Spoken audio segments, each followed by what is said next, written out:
Hi, I'm Luke. And I'm Brenna. We are the Farm Finders. When we first got married, we dreamed of owning land and building a self-sufficient lifestyle. But we soon saw that buying land was almost out of reach. Land was expensive and hard to finance. But we couldn't just give up on our dream of being landowners. To be honest, it was a pretty discouraging problem. But we were determined to find a solution, so we started a company called the Farm Finders to find properties that anyone could afford. That was a few years back, and today we're proud to say we've helped hundreds of people make their landowning dreams a reality. There's something inside each of us that wants a piece of land to call our own. Here at the Farm Finders, we can make that happen. If you're like us and dream of owning land, then check out our website at thefarmfinders.com to find that perfect property.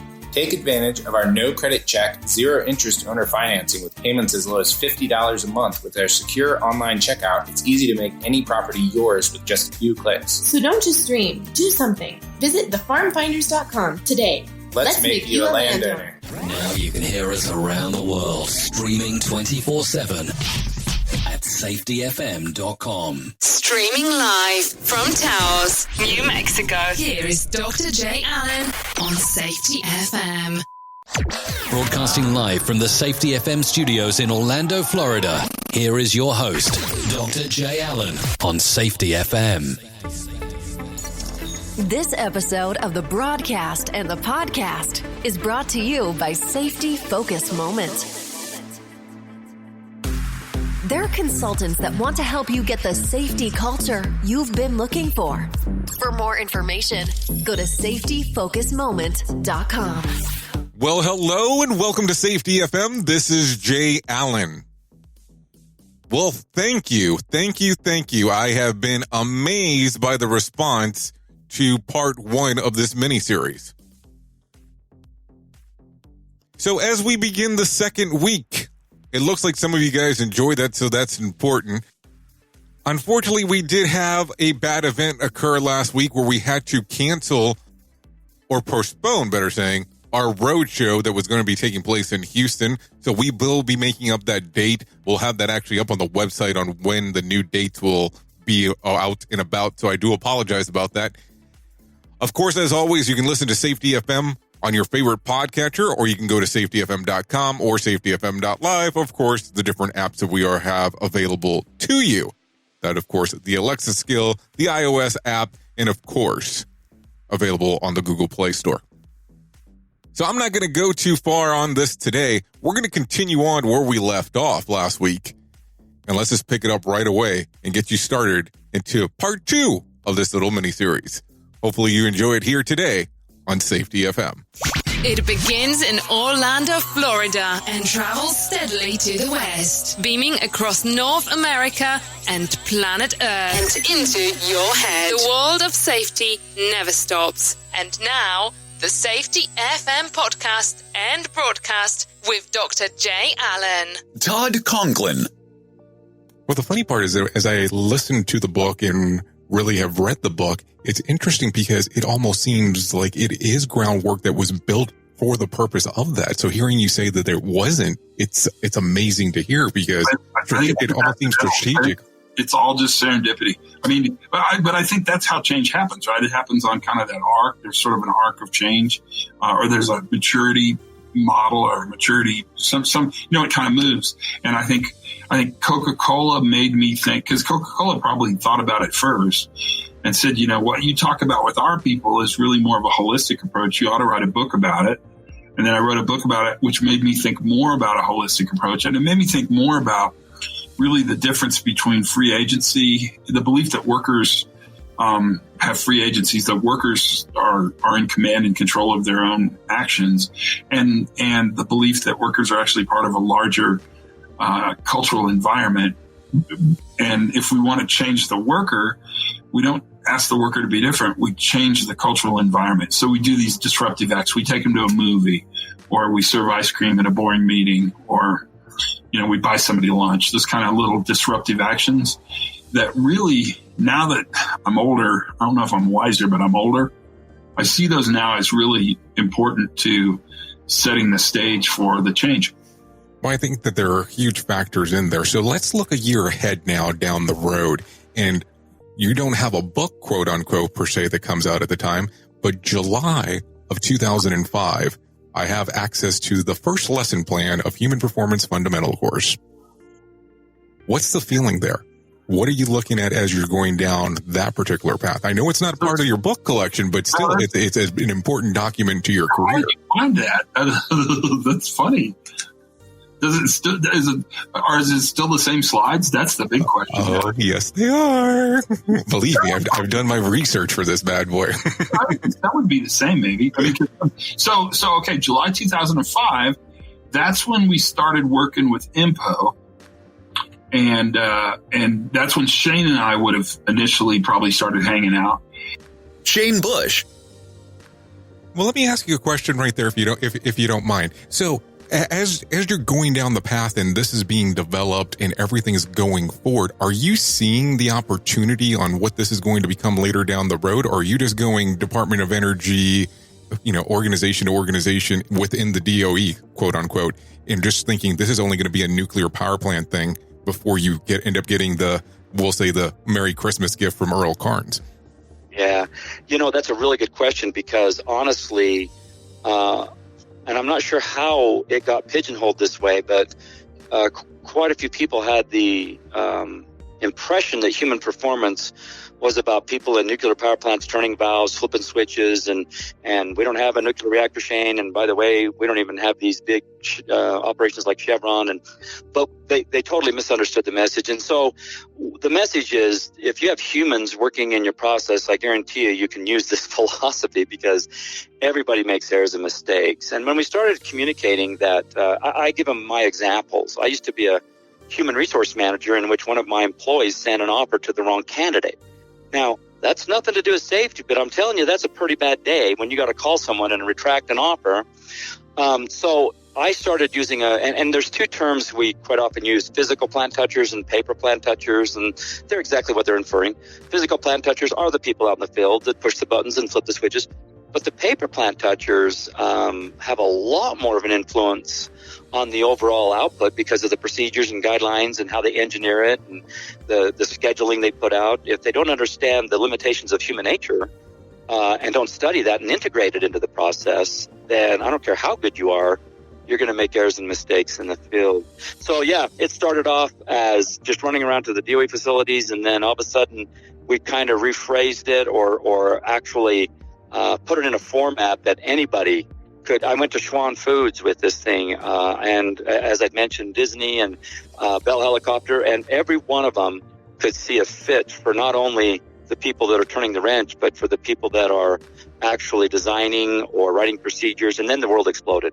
Quite often people will ask, how did we end up in Italy or Germany or Sweden? And I honestly don't know, because up until about a year and a half ago, we didn't even have a homepage. We've been running purely off of word of mouth. Now we know, of course, who called us to come over, but we don't know who gave them the word that gave the other person the word. So it's been such a treat to watch this thing flourish, not only within DOE, but in numerous industries. Todd and I both spend a lot of time in electrical distribution companies and big giants like your BP Oils and Chevrons, but we also spend time with little companies that are wanting to reduce it. So it did start off pretty pigeonholed, but I'm pretty sure, in fact, I'd have to say that if you were to ask most people that's been through my course or Todd's course, they would no doubt see that this has become a business initiative, and that's how we sell it. If I get a chance before senior management for about an hour or so, they easily see how this isn't applicable to just safety or quality, or it's applicable to all of it, so it becomes a business initiative.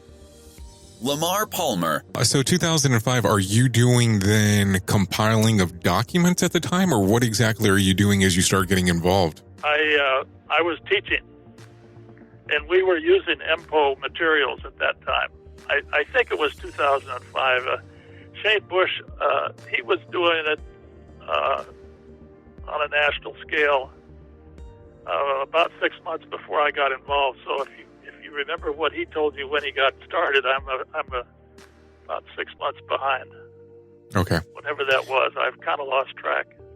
Well, the interesting part is that I've been able to speak to some different people, and I've had the conversation with Earl Carnes. I've spoke to Todd Conklin, Shane Bush, Tony Mashera, Rob Fisher. So I've kind of went through the different people, and everybody has, I guess, I'm not going to say their own versionality of the story, but they all have a story on how they got to where they're at.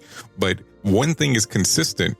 The one portion that's consistent all the time is how you're the unsung hero and how you compiled all these documents and put some fluidity into them. Well, Earl Carnes was the paying director. He was in charge of the Human Performance Improvement Initiative at DOE, and he had the money. He hired MAS consultants, who I worked for, to do the work. I probably spent 2 years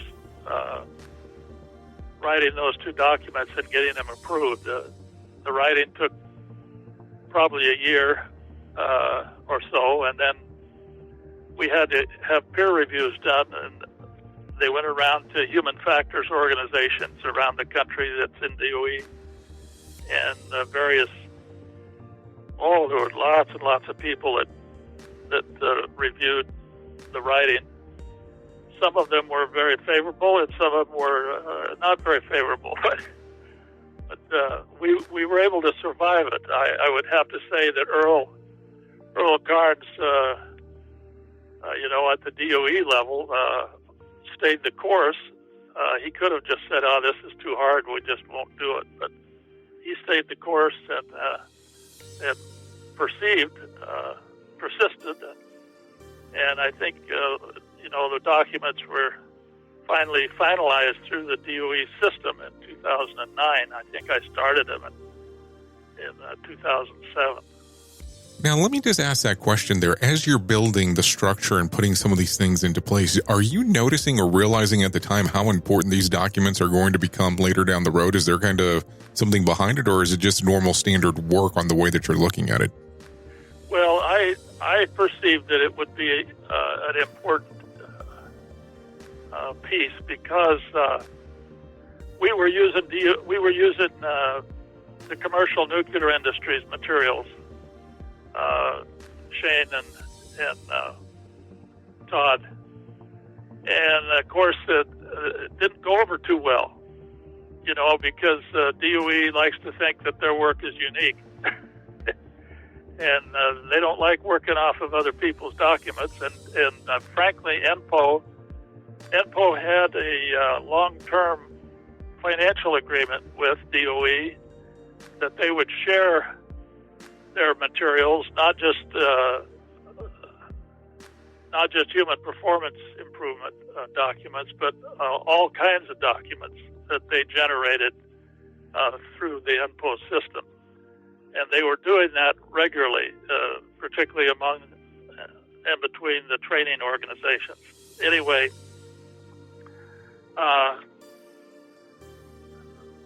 myself and others who were involved in the training at these various sites and facilities recognized that we needed to have our own materials so that it would be more grounded with our people.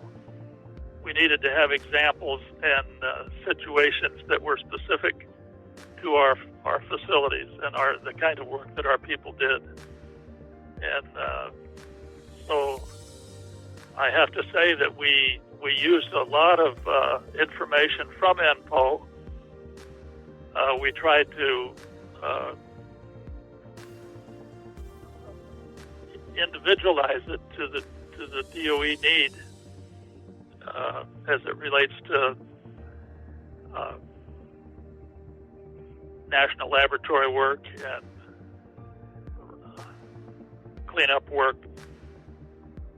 Todd Conklin. And we started looking at the ENPO program, which was really quite extensive. Tony Mashera had done a ton of work and was quite extensive. And we started to apply it with the rigor of a nuke facility to kind of a non-nuke facility, even though it's kind of not a non, there's a lot of negatives there, but we started applying it in a much more sort of non-utility application. And it's funny because those initial slides, it'd be interesting to look at those, because at that time we would have been really fixated on error, on human error. Mm-hmm. And probably most of the conversation would have been around identifying error-likely situations and putting tools in the system to reduce human error, which we now know was a little bit of a fool's errand. But I think that was really important developmentally to starting the way we thought about human performance, because you really have to kind of start with understanding error, which then leads you to blame. And then once you really dig into blame and you start looking at the fundamental attribution bias and the things that sort of exist around blame, then that takes you back to error kind of for a second visit.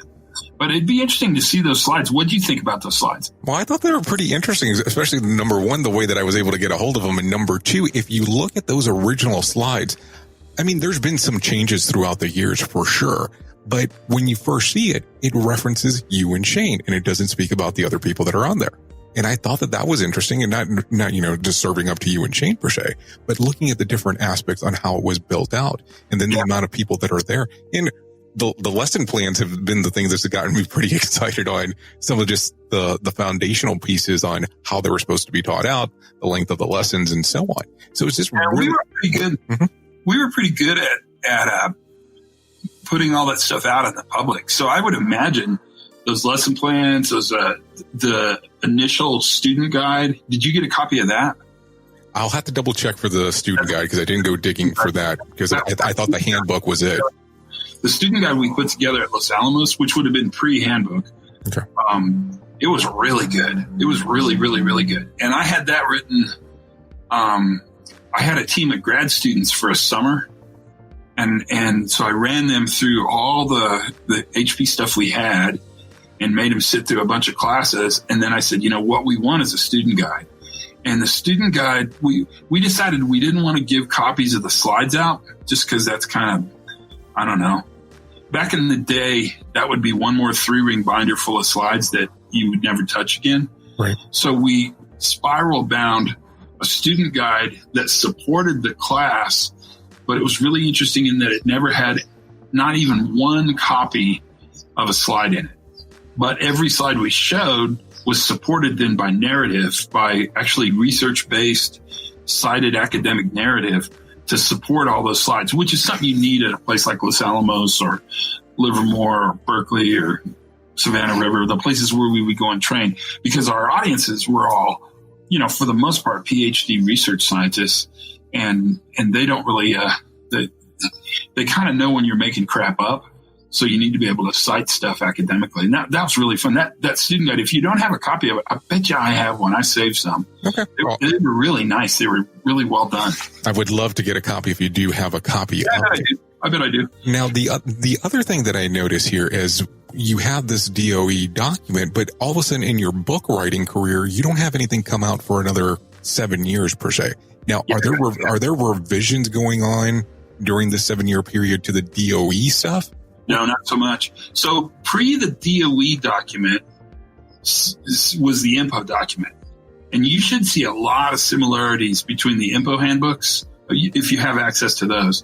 But the IMPO handbooks and the DOE handbooks they're definitely cousins of one another.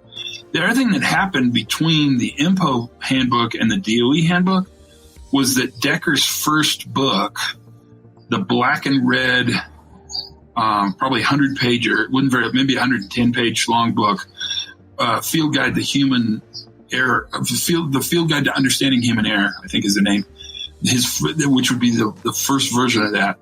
That book came out, and that book rocked the world. Earl Carnes. Wow. It's so impressive on how this worked out. So you start off then, and you're in the Department of Energy. Do you walk in as the senior advisor? Right out of No. Well, no. Okay. Sort of. I think they called me technical advisor. Okay. Because it was another one of these things. Okay. University's been good to me. I walk in, and the director with whom I had interviewed, he was not a nuclear guy. He was an anthropologist. This gets more and more interesting as we go. But he had worked for the National Academy of Sciences on nuclear-related projects that some of Admiral Rickover's key people had worked on, and they were impressed with his way of thinking. So when they started staffing up, one thing I think is that I know from certain things that it was difficult to get people who had, I'd say outstanding technical credentials to come into that job, because they were already, better employed in other places, and, INPO was going great guns and all, so there's huge competitiveness. Okay. But so anyway, they hired Steve as to be the director. Okay. Well, they asked me to come in, as the head of emergency management oversight for the department at the time. But very quickly, for whatever reasons, maybe my background, the fact that he'd been trained as a anthropologist, we had some similar worldviews. And so he quickly, while I did that job, I became a technical advisor to him, doing other things like, we got this organization here, got a lot of people from the NRC and all this other kind of place. We need to develop some operating procedures. So Earl, get all these people together. Let's start developing some internal operating procedures, that kind of stuff. So it was interesting. But here's the point that I want to make here is it's transition time. And so the Cold War was over. The international defense posture had changed. A huge amount, of the national budget had been spent on nuclear defense, from the 50s on up. And Chernobyl had happened. Okay. And people were concerned about some of the reactors, not power reactors, but reactors to generate nuclear material that supported the weapons program, as well as supported health research and stuff like that. But anyway, they were very, very old, go back to the 50s.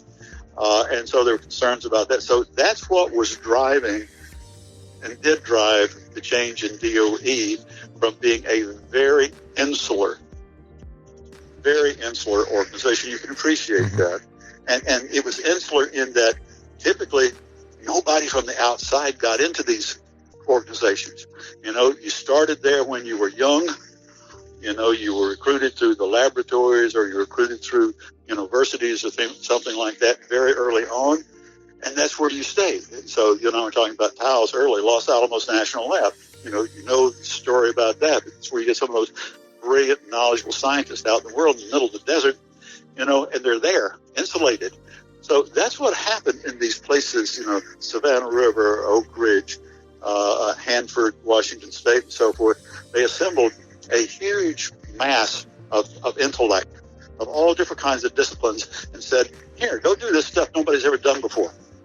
And then you had to have the technicians and, people running the organizations and people doing the administrative work, and the technician work would be, building or electrical or whatever. And you drew those people in. They actually built these communities. And so you lived there, and your kids were born, and they went to work there because it was good paying. It was, it was a very patriotic thing to do. It was public service. And so you had this communal structure within the science technology structure and quasi-military and so forth. So it was, and that's just on the defense side. Shane Bush. Well, see, the fun part is that I've actually been taking a look at some of the older material that's out there, and I've been able to actually get a hold of the actual original trainer documents. So imagine how. Oh yes, a lot of pull there, but was able to get it. And your name and Todd's name are on there, and I was kind of surprised. And of course, the way that I received it, I was told that you guys were both the face of the training, and it's just interesting looking at what it was back then to what it is now. And isn't that interesting? Well, it is interesting because, some of the wording changes, but the concepts are pretty much the same. And I know that everybody kind of puts their own spin, as you were referencing, on there. Now, do you still feel that it's going down the same original trajectory that it started off on? Or do you think that it's taking some twists and turns as we've been down this road? That's again a really good question. So here's my take on that, and I've been saying this for a while, but to me, the best years of human performance are always 5 years out. And the reason I say that is because we are learning so much. In the early days, I honestly didn't even know what I was saying in explaining the performance modes, because I've learned so much about performance modes, which is basically the mindset or the mental model people use. Todd and I quite often look at each other and like, what did we even say back then? Because we learned so much. So has it changed? No. Has it improved? Absolutely. Has it actually taken on a life of its own as far as taking it from reducing errors to actually increasing significant production by learning how to fail safely? And it's the new way of looking at human error, because originally it was all about eliminating human error. Eliminate it, or at least eliminate the consequences of it. Now what we're doing is we always got to stick to the fundamentals. And that's the thing I always judge people's presentations against.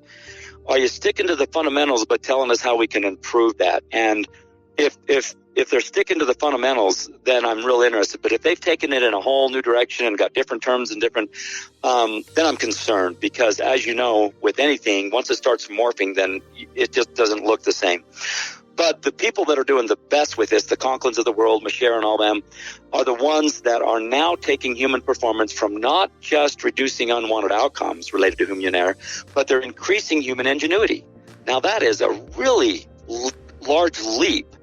So now what we're seeing is companies not only eliminating, but they're actually providing safeguards. We call them rumble strips, a term Todd coined on the interstates. We give them rumble strips, and then it's amazing the fixes the employees can come up with. So we let them fail safely. And then those companies that actually look at it from that perspective, rather than zero accidents, zero incidents, are actually having better success than those focusing just on the outcome. So as you look at this then, and people are doing their new spin as you put there, but you want to make sure that they're staying to the fundamentals. What do you think about all these different wordings? As some people call it HP, some people call it HPI, some people call it human and organizational performance, some people call it safety differently. Do you think name matters, or what is your belief? I mean, you're one of the originators, so I think that you have a lot more pull when you say, well, this is what it should be, and this is how we go forward. And I know that HPI is tied into some of the titling on what you use, so I kind of know where you're going to maybe go, but we'll see how this ends up. Yeah, an HPI, human performance improvement, is actually what DOE, Ty and Earl, decided to call it, because if you go back to the source, so we're guilty, by the way, as well, because it originally was called HU, and the U was small because in the commercial nuclear power plant world, HP already was an overused acronym for health physics. And U was supposed to be just the first two words of human, and it was like people were so confused on what's HU. And the U became capitalized after a while, which means there should be an acronym there, and there wasn't. So we decidedly together says we need to follow the principles of HPI, which is be clear about what this is. So we called it HPI. So that's a DOE coined phrase. And then, of course, you got HOP, human and organizational performance. You got safety differently. Honestly, it's like any other message out there. If you can get people's interest by taking them to the next level with safety differently, in other words, failing safely versus don't fail at all, and you stick to the fundamental philosophy, I'm fine with that. That is a natural maturity path to follow. Now, if you call it something different and start using different terms, because I don't like the error precursors, or I don't like this just culture stuff, so we're going to call it, everybody's happy, I then have concerns. And here's why. Because a lot of people, when they say human performance improvement, can we change the name? Because people think you're trying to improve them. And my mindset has always been this. I would rather explain to them one time what HPI stands for and what the philosophy is, rather than every single time I teach a class try to justify why we changed the name. Because if they truly understand the philosophy, they don't care what you call it. And by changing the title, now you got exactly what you just said to me. Well, is it HOP or is it HU? What is it?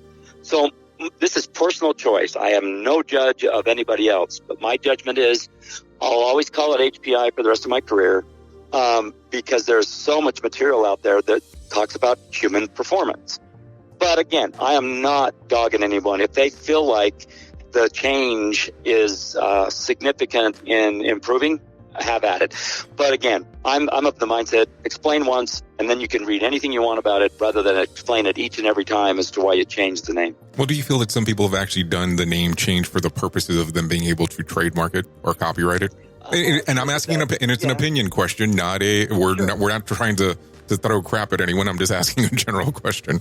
No, I get it. I really do. And by the way, I think, if they come up with a product that is a little better way to approach part of the process or all of the process, and they put a lot of time and effort in it, should they be rewarded? Absolutely, they should be rewarded.